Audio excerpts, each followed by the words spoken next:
I'm Ryan Landrasov. Welcome to Let's Think Digital. Over the last 3 seasons of this podcast, we've tried to tell a story about digital government here in Canada and around the world as part of a way to both raise awareness and spark action. Our first season really was about digital government basics. What are the topics that you should be aware of? What are the new technologies that are shaping our world? And what are some of those implications for those who are in the public sector?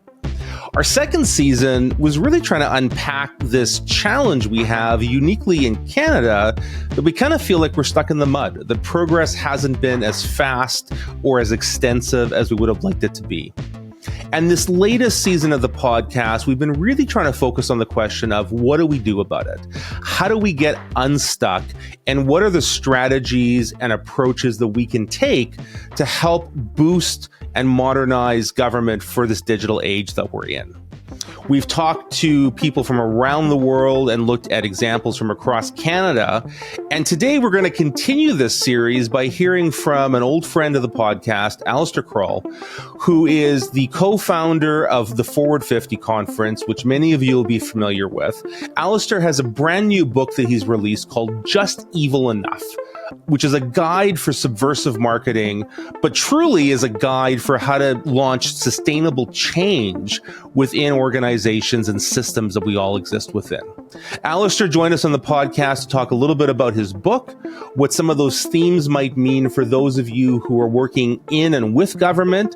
And as we come into a year of transition and change, what do we hope some of our leaders here in Canada and around the world can take away from thinking about how we change and modernize the systems that all of us have to live within every single day? I hope you enjoy our conversation. Alistair, welcome back to Let's Think Digital. Thanks, Ryan. It's so good to be back here. Well, great to have you back with us. We've just finished a run of episodes that we had recorded at Forward 50 2024 back in November.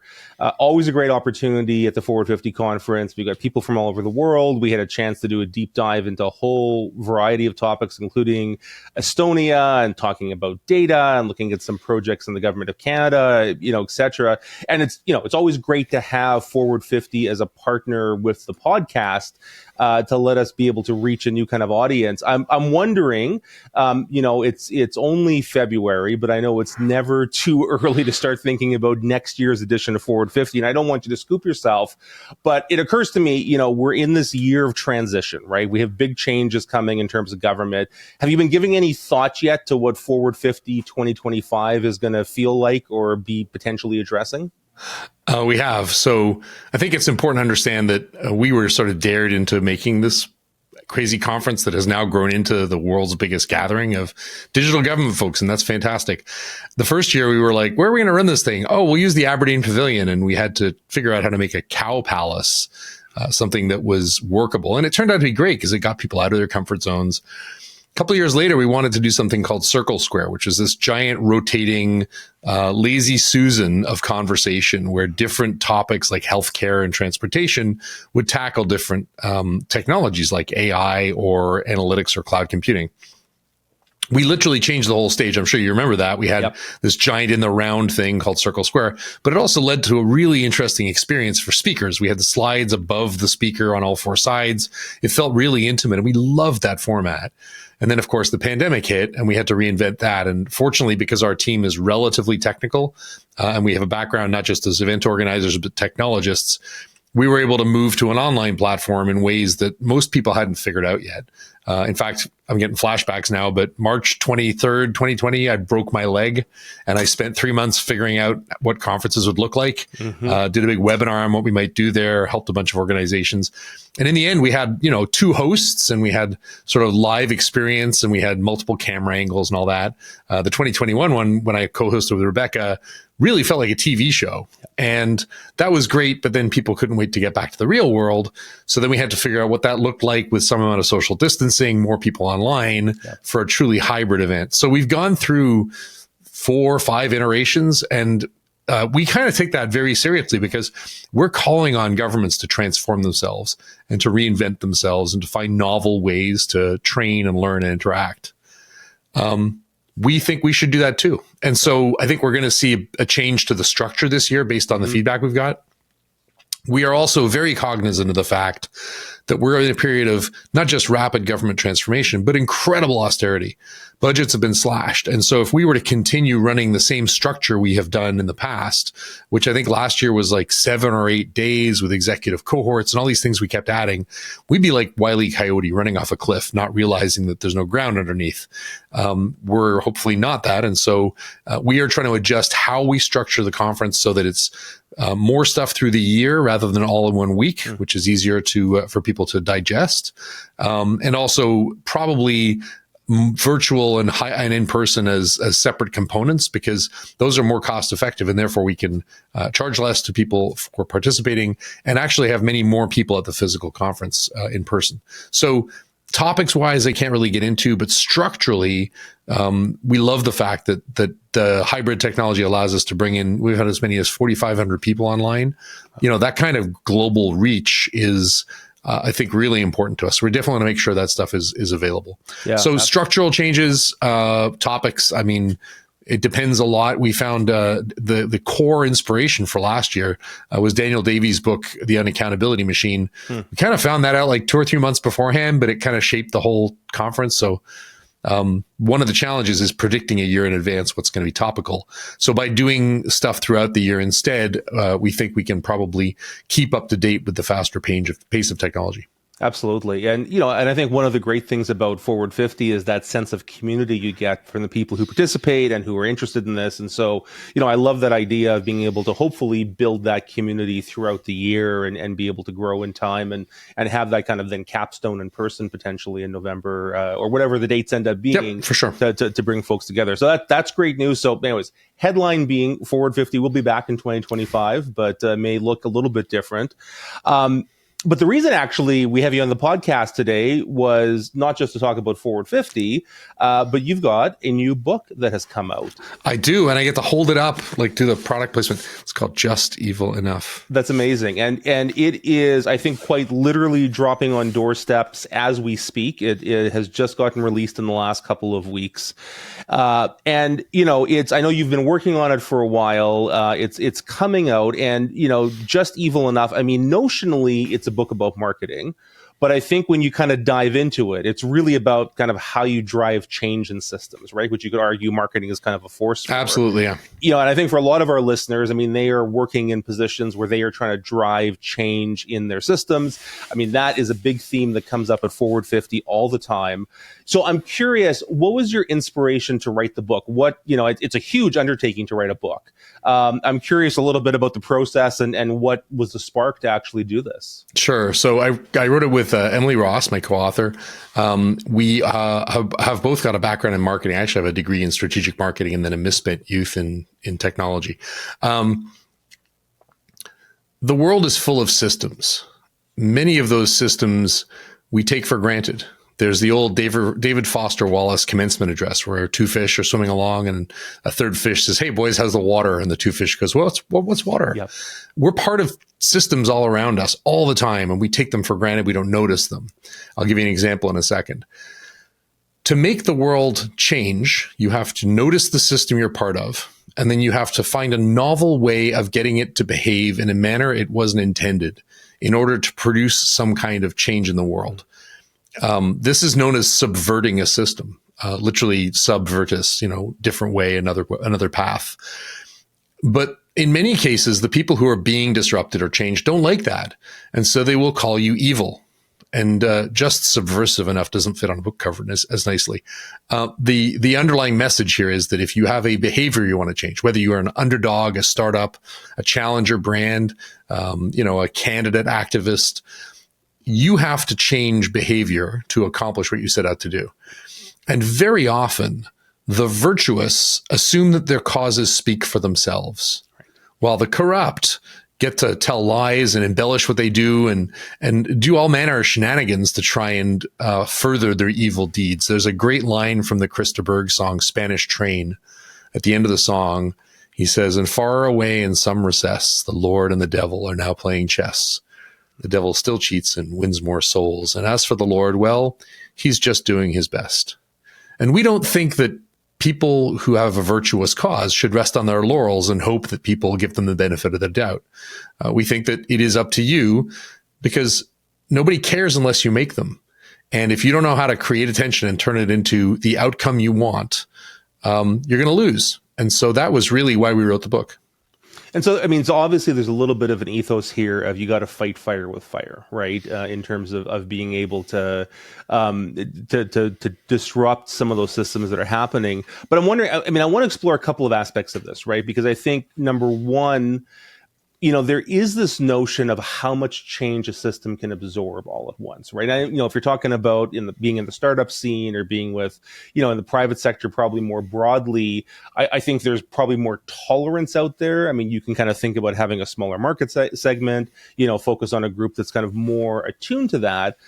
For those who are listening to the podcast, a lot of people, I think here in our audience are probably working in or with government, right? They're kind of used to being in these very risk adverse organizations. And I'm thinking about, I had a leadership professor back when I was doing my master's degree at the Harvard Kennedy School, Ronald Heifetz, who some people might know of.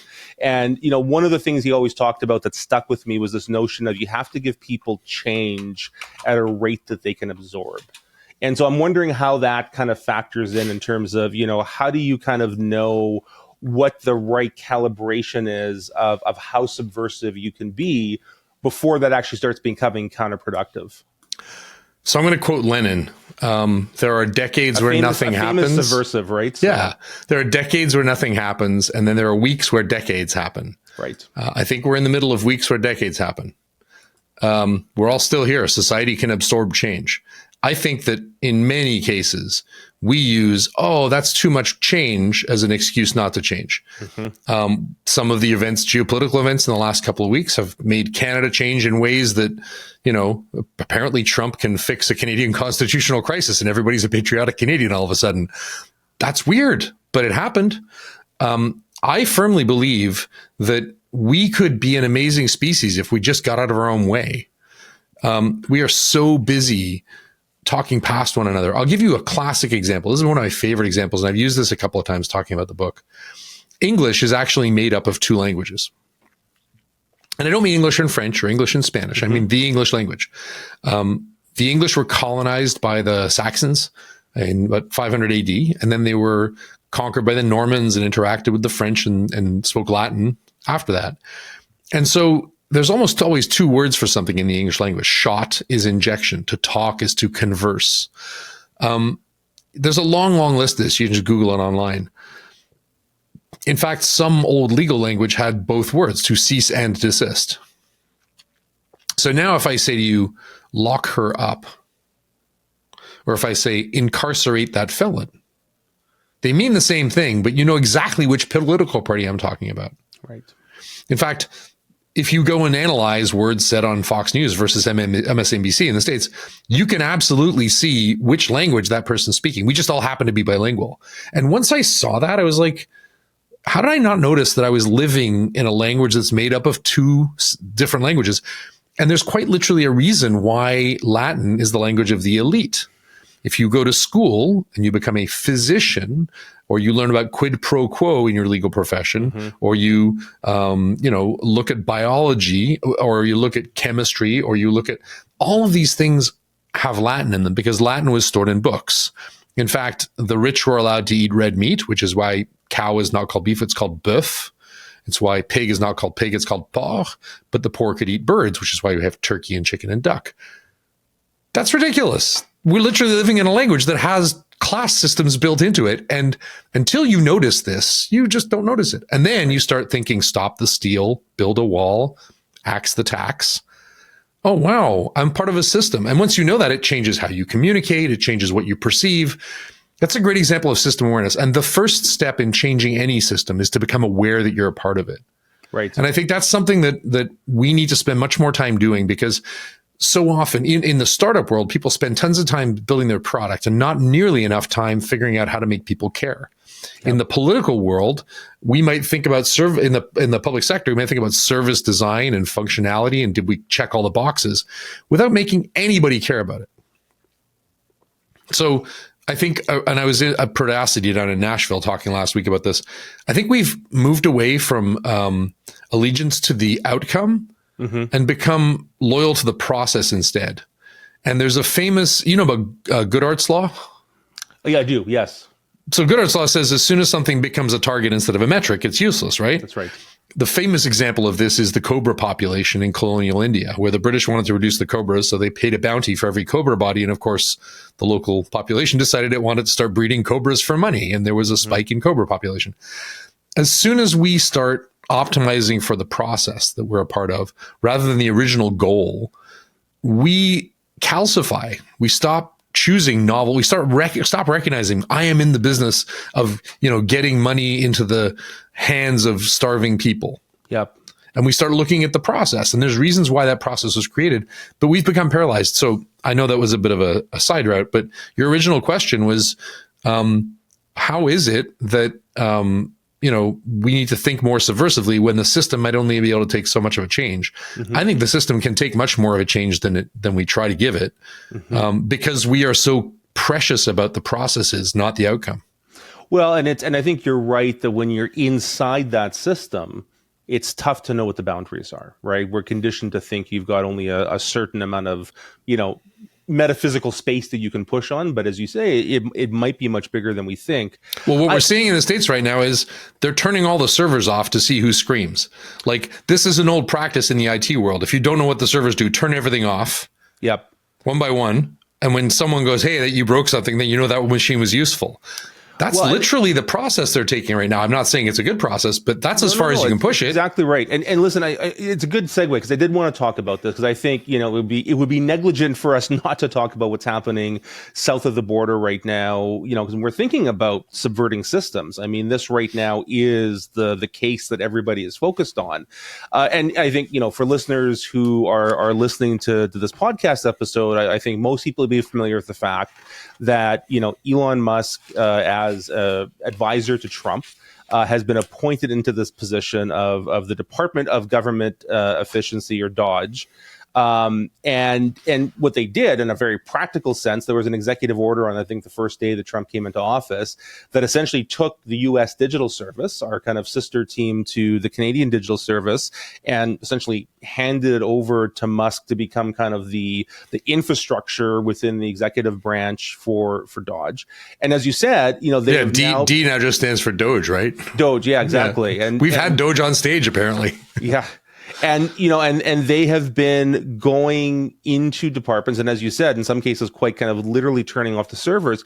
And what I think is interesting about it, as you were getting at, is, again, for a moment, we can put the politics aside, right? And whether we disagree with it. But from a systems change perspective, it's actually kind of taking this approach to say that, government at its core in 2025 is a collection of computers and software that talk to each other. And that's where the actual power is. I mean, traditionally, we're kind of conditioned to think the power rests in elected officials giving good oratory, in the Senate chamber. But I kind of wonder if this is laying bare a little bit that the system is not what a lot of people thought it was. And as, probably folks like you and I have been saying for a long time, everything government does is digital, and that's actually become the underpinning of what governance means in the modern era. Well, I think 100% true that everything government does is informational, because government is this shared consensus. We all have this idea that we're better together, and we should share some of our systems to protect the vulnerable, to build the roads, whatever those things might be, to protect the waterways. We're definitely in a world where, let's be clear, most of our legal structures were built around the 1200s, the Westminster model and so on, came out of the Cura Regis, which was basically when the people said, hey, king, you can't be in charge now. Mm-hmm. And there was a Magna Carta, which said, you have the right to confront your accuser, from which all these laws stemmed. Legal systems and like libel was invented to stop dueling. And yet we take like Section 230, which is a basis for regulating social media platforms, comes from the telegraph era. So there's a very good argument to be made that humans today are extremely different from humans in the past. We spend, a third of our time online. I think the latest number I saw was 8 hours a day. And that's if we don't work in front of a screens, which many people do. Most people who work at the other end of a Slack or Teams channel will be replaceable by an AI within a couple of years. And that's not a maybe. That's OpenAI can do $8,000 worth of legal work for $3. So no taxpayer is going to stand for 3 orders of magnitude more expensive a lawyer because it feels nice. And so we are going to see in the next, remember, GPT-3 or GPT, 2022, December 2022, right? That's how long ago? Yep. 2 years and change, yeah. Right. So let's say we go 5 years forward from now. That's twice as long as ChatGPT's been around, going from I will complete your sentences to I can replace a law firm.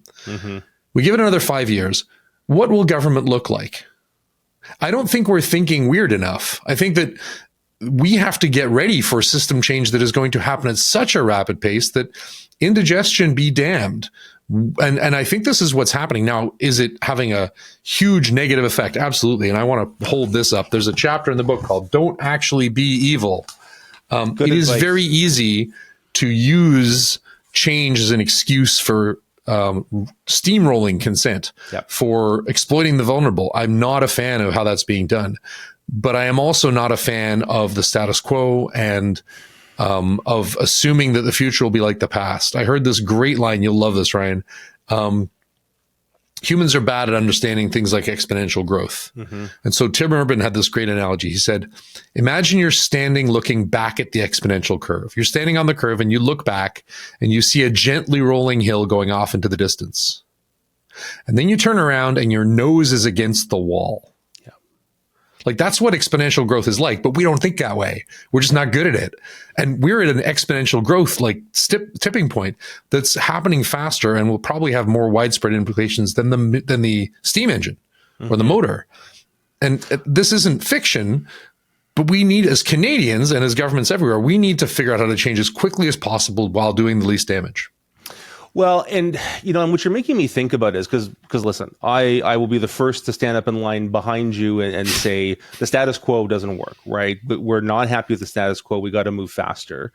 I am concerned though about, and I think maybe this is a little bit of what we're seeing play out in the States, that if the existing institutions or systems are unwilling to move, it does allow those who may have a whole variety of different motives, or even if we take the most charitable interpretation of, I think, what the Doge crew is doing in the States, right? Because listen, I think government should be more efficient. I think there are lots of inefficiencies that we could be moving on. But the most charitable, I think, interpretation would be they don't actually have a good sense of government as an institution and public purpose and are kind of just breaking things to see what happens. And I worry about the collateral damage that comes from that. But the alternative is if our systems are unwilling to move, and when I say systems, I mean, those are made up of human beings, right? Made up of people. And I think back, the first episode we did of the podcast after Forward 50 was talking about the workshop we did at the conference on what I wish my boss knew about digital. And one of the big things that came out of that was this, I think, actually kind of concerning view that a lot of senior leaders in government just don't understand how the modern data, information, digital ecosystem work. I mean, you made, I think, the somewhat controversial proposition, though I don't think it should be, that, everybody in government should have a basic digital or data literacy test to be able to advance into leadership roles. In the same way we need to speak 2 languages, I think it's the 3rd language and you need to be conversant in it. Yeah. Exactly. And I wonder if that's a bit of the antidote to this, to say, like, if change is going to be coming, if we're going to try guide it in the right way, I mean, we've got to have public sector leaders who at least kind of are fluent in the issues of the day. And the issues of the day are about how information and data and technology are shaping our world. Let me give you a different example. Do you think that when I say digitally competent, I mean knows what email is and how it works? No, for me, I think it's much beyond that. Right? Okay, so let's just assume that the baseline was digital, knows what email is. This book, I'm going to use the book as an analogy, is being distributed from the US, Canada, and Europe. I have a bunch of boxes over there. In order to get these books into Canada, I had to set up a CRA account to be an importer because I couldn't find out the correct information. Turns out I didn't. And once I set that up, I counted it. I entered my email address into the forms to do so as the owner of the company and the lead contact 32 times. Same email address, 32 times. After which I had to create this account, tell the broker. Then the broker had to, this is DHL, had to go in and send me a request. Then I got an email from the CRA, went back in, acknowledged that request. Then they were approved as my broker. Then I got a request from them saying I had to post a bond. I logged in and I posted a bond for $0 at the CRA. Then I could get my books. Total customs fee, $35. Right? Took me about 10 days. Yep. The books had to go to Europe. In order to get to Europe, I need a European VAT number. So I wanted to send this application. It's a PDF that I printed out, pretty simple, 2 pages, to the Dutch government. We had a strike in December, so I couldn't send it from Canada Post. So I emailed a friend of mine in Ireland. He put it in the post, sent it to the Dutch. Early January, I didn't hear back. I figured something's wrong. So I found the number and I called them. After 3 rings, it picks up. I hear a nice Dutch voice in Dutch tell me to please wait a minute. I figured out what it was by holding ChatGPT up to my phone, and it said what it was, and it was just, please hang on. Nice voice comes on. Hi, how are you? I tell him my name. I tell him the situation. He goes, hang on a sec. Type. I see the problem. We had a question for you, and we replied to you on December 5th. I said, yeah, we had a postal strike. I didn't receive it. He goes, okay. Well, you might get it later, but I'll tell you what. I'm going to escalate this to someone else. They'll be in touch. Great. I hang up the phone thinking nothing. The next morning, I get an email. Hi, Mr. Croll. We need to know this. I reply with the information. The next morning, I get an email. Thank you. Your VAT number is on its way. This is a foreign country that has less business knowing who I am than I do. And somehow I'm allowed to send them emails. I didn't have to enter my email address once, let alone 32 times. I had no problems with the interaction in a foreign language, a third of the way around the world. I think we've got Stockholm syndrome. I think Canada doesn't realize I'm grateful for email. How can I be grateful for email? We have let ourselves be gaslit by Byzantine processes that were all well-intentioned at the time, but are now hopelessly out of date. The reason the CRA wants to do stuff by email back and forth is because that's how they verify my identity. You know what else verifies my identity? Lots of other things. Apparently, we fixed login by resorting to the banks doing it for us with the Interact login. That should be a badge of shame. Like, I'm delighted it works, but that should be offensive that I need to go through private bank login to authenticate myself with my government. And somehow we're okay with this. So I don't think that we are in a situation where we're trying too hard to change. I think that we have gaslit ourselves, and there's a reason we've gone from number 3 to number 47 in the world. A quarter of the planet has bypassed us in a digital platform. We are kidding ourselves. And I have tried very hard to be very neutral about this for Forward 50 for a very long time. But I think this year I'm kind of not neutral anymore. Yeah. Well, and you know, you brought up the notion of Canada dropping in the international rankings. This certainly was a theme at Forward 50 this past year because those numbers had come out. For listeners who might not be aware, the United Nations puts out their e-government rankings every 2 years, and the 2024 ranking saw Canada down at 47th place, which is a drop from us being 3rd in the world back in 2010. So over 15 years, we've dropped, precipitously by a quarter of all the nations on Earth. Absolutely. Right. And there was a sense when you actually dig into some of that data that we're kind of standing still while everybody else is moving forward. I mean, we've talked about it on this podcast as kind of feeling like we're stuck in the mud, right? There seems to be this pervasive sense of it. And so I wonder, again, going back to the book and some of the themes that are within there. I mean, one of the things you talk about is, you've got to be able to make people care about what you're selling, whatever that absolutely might be. I mean, there's a quote actually from your book I want to read and maybe get your reaction to this, because the quote it says, if you live in your product, you die in obscurity, yet most marketers obsess over features when they should be focused on making customers care about their product. And it's interesting because I almost think counterintuitively, you talk to people who are in the design thinking space or user-centered research, they'll say, well, we should really be kind of obsessing about, making that product as user-friendly as possible. But I think maybe if I'm understanding the quote right, I think what you're getting at is, we can sometimes miss the forest for the trees, but not actually making people care about the thing in the first place. And sometimes because government is often, your CRA example is a great one. It's a mandatory service. If CRA gives you bad service, you can't go somewhere else. And so they don't often have that incentive to actually make people care. I think you're absolutely right. And frankly, this is one of the things I found most interesting from Forward 50 last year was when I was interviewing the digital minister from Estonia. And I think I asked her, I'm paraphrasing here, how did you build a country where people trust the government so much? And she said that we don't trust the government. We trust it not at all. Mm-hmm. If any citizen wants to, they can find out what my hotel cost last night. And she said, because we came from a culture of no trust, because we were a former Soviet state, we had to build systems that were transparent and immediate so that people could mistrust us and still function. Yep. Maybe Canadians trust too much. Maybe we're like, oh, no, it's okay. I trust that you're doing the right thing. I trust that eventually it'll be okay. Maybe we have to be mistrustful. And I don't want to say mistrustful, but the way you earn trust from the citizens that we're supposedly supporting, you're supporting in the public sector, is to demonstrate that you have identified a problem and made it incrementally better. Yeah. Six Sigma. I mean, the other book I wrote, Lean Analytics, Six Sigma fixed this. Japan made the worst cars in the world. And then they went to best cars in the world in about 15, 20 years. They borrowed an idea from the US, the Six Sigma idea. They had this thing called the Kanban. They have this, I think it's called the Andon line. Basically, it's a manufacturing line. And when any employee sees something that's not going right, they pull the line, everything stops, they fix it. Over and over again, ruthlessly, methodically, all the time.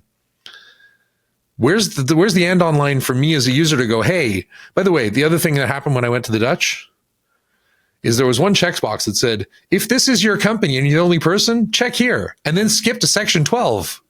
Yep. Whereas the CRA was like, please fill in your email address 15 times.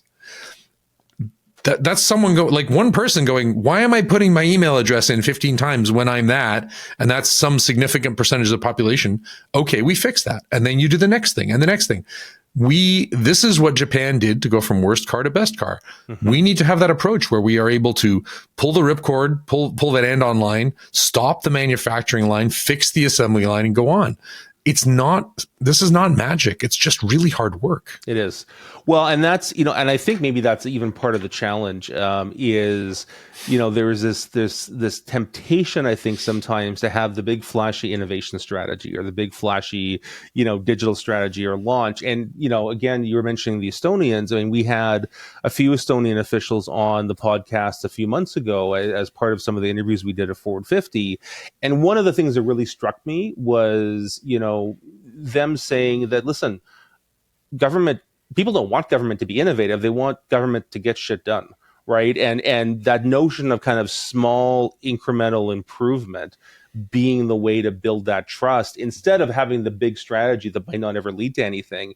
I kind of feel that's a little bit of where we're caught right now in Canada, right? And honestly, the most boring slogan I would vote for right now is make Canada functional again. Right. I want government to function at modern levels. That's it. Yep.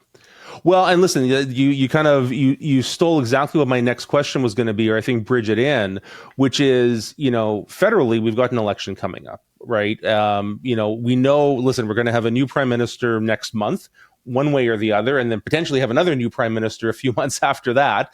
It's going to be a year of change, and we're definitely going to have a new government of one form or another in the coming months.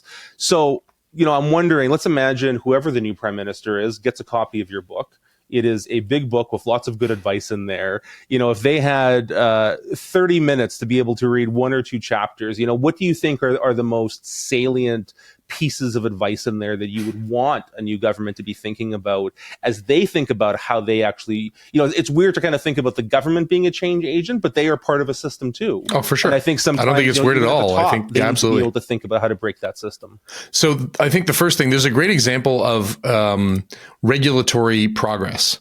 For some reason, we don't believe in digital identity and login.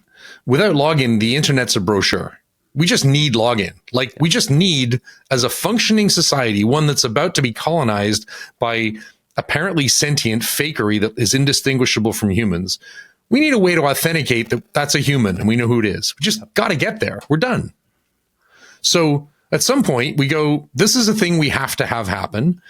And other countries have done it and they haven't broken down. In fact, in Ukraine, when they did it, they were like, okay, we're basically using this tool to spot saboteurs. Okay, great. We need to do that. In Austria and in Germany, two demographically very similar populations, they have a different approach to organ donors. In Germany, you have to opt into organ donation in the event of a car crash. In Austria, you have to opt out. In Germany, 12% of people donate their organs. In neighboring Austria, same demographics, same fatality rates, everything else, 99.98% of people do it. Wow. Is that consensual? No, the person's dead. But at some point, we have to go. There are certain fundamental things we need in order to build a better tomorrow, in order to have a functioning government, in order to survive this coming apocalypse of fake information. And I think you just have to kind of recognize what it is and then speak very plainly to people and say, we cannot function as a society without the following things. It's going to suck to get there. And that's the first thing. And then I think we talked about this with Shingai Manjengwa, this idea that humans need recourse. There needs to be a way to push the button and say, I was wronged, because as we develop more and more of these automated systems, the stuff that Dan Davies talks about in the unaccountability machine, we then need to have a way to say, wait, that isn't fair. I don't like that. And have someone deliver recourse and fairness and justice.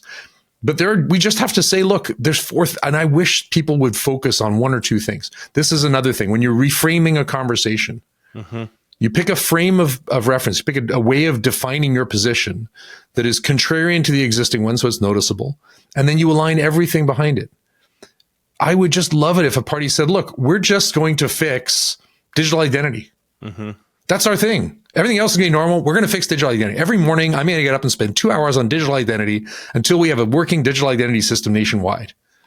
Because we've decided that's the first thing we need. And once we have it, then we can dramatically simplify all these other things. And that'll be the next thing. But I'm not going to talk about those until we have digital identity. Okay? Okay. Instead of, I got 50 different special interest groups, and I'm going to tell each of them what they want to hear, and then I can't deliver on any of those things. And I believe, especially with what's going on south, that Canadians will recognize that given an alternative between unplug everything and see what screams, and intelligently talk about the one linchpin that needs to happen next, and then mobilize the country behind it, I believe that Canadians will do the latter. Yeah. Let us hope. I hope that is the path that we can go on, and to your point, I hope we can find some real focus on these issues, because I think that's right. We're going to have to galvanize people to make real, meaningful change, and do it quickly. Yeah. If we're gonna be able to fight some of those real challenges that are coming, and be able to speak to some of the better angels around that. Alistair, it's great advice in the book. I think for anybody who is part of that system trying to make a difference, it's a great reference material. How can people get a copy of your book? We did some weird publishing stuff, so they can go to justevilenough.com and buy copies directly from the author, which is the only way we actually make money. I think we lose about $5 from each book that's sold on Amazon. The publishing industry is awful. Of every dollar, only 27% goes to the publisher. Wow. Of that, the author sees almost nothing, and that's even before you repay all of the cost of printing and so on. And most books sell fewer than 1,000 copies in their entire lifetime. 95% of books. I'm pleased to say we've cleared 1,000 on this one already, direct from author. But I mean, would you buy a book on marketing from people who couldn't market it? So, the proof's in the pudding. So yeah, justevilenough.com. So justevilenough.com. We'll put the link in the show notes. Check out the copy. An amazing thing, I think, for folks to be reading about and thinking about as they start kind of, plotting what that strategy looks like to actually try and make a difference and make a change. And I have no doubt at Forward 50 later on this year, we'll probably be picking up on some of those themes on the stage and at some of the events leading up to it. For sure. Alistair, as always, thanks so much. Great chat. Great to hear from you. And congratulations again on getting the book launched. Look forward to seeing it be very successful. Thank you, Ryan. Thanks so much to Alistair for joining us on the podcast today. His book, Just Evil Enough, is out now, and you can get it at justevilenough.com. It's a really great read. And that's the show for this week. If you're watching on YouTube, make sure to like and subscribe. And if you're listening on your preferred podcast app, please leave us a 5-star rating and review. We always love hearing from our listeners, so get in touch by emailing us at podcast@thinkdigital.ca, visiting our website, letsthinkdigital.ca, or using the hashtag letsthinkdigital on social media. We'd love to hear from you. Today's episode of Let's Think Digital was produced by myself, Wayne Chu, and Aislinn Bournet. Thanks so much for listening, and let's keep thinking digital.